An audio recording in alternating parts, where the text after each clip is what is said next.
हामीले त गणतन्त्र ल्याउनका लागि चाहिँ रगतको खोलो बगाएर चाहिँ रगतको पोखरीमा पौडी खेल्दै आएका हुन् त। हामीलाई त जनताप्रति चाहिँ अगाध विश्वास छ र अब अहिले साँच्चीकै हो, अहिले संसारभरि एउटा अराजकता छ, अन्यलको जस्तो स्थिति छ। यही परिस्थितिमा थमिलो पानीमा माछा मार्न सकिन्छ कि भन्ने आत्मरतिमा कोही लागेको छ भने त्यो दिवा सपना मात्रै हुन्छ, त्यो सफल बिल्कुल असम्भव। यो चाहिँ म पुरै दृढतापूर्वक खारेज गर्छु र त्यो कुनै कल्पना पनि गर्न सकिँदैन यो कुरा।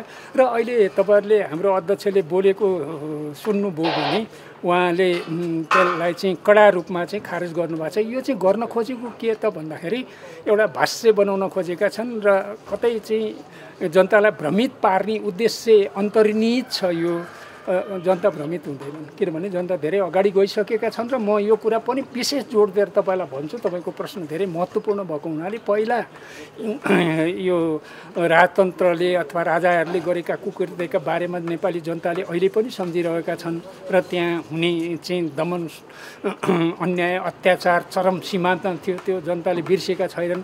अहिले चाहिँ भनौँ यो सरकारले अलिकति इन्फर्मेसन दिन नसकेको हुनाले अब विज्ञान प्रविधिको अथवा सबभन्दा बढी प्रविधिको विकास भएको हुनाले एकै निमेषमा चाहिँ ती तथ्यहरू बाहिरिने गरेका छन् र अन्ततः यो सरकारको नालायकीले नै गर्दाखेरि अलिकति उनीहरू आशावादी भएका हुन्। दुःस्वप्न कसैले नदेखे हुन्छ। बरु उनले बडो शान्त चित्तले व्यवस्थित ढङ्गले सोचे हुन्छ कि हिजो उनले शासन गर्दा कुन खालको स्थिति थियो। अहिले गणतन्त्रले त उनलाई त छुट दिएको छ नि बोल्नका लागि, होइन। एउटा पार्टी खोले भयो, होइन, पार्टी खोल्ने एउटा नागरिकको हैसियतले स्वतन्त्र छ।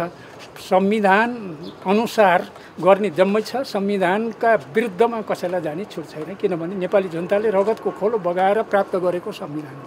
सबै संविधान अन्तर्गत बसौँ, त्यसमा सबैको कल्याण छ।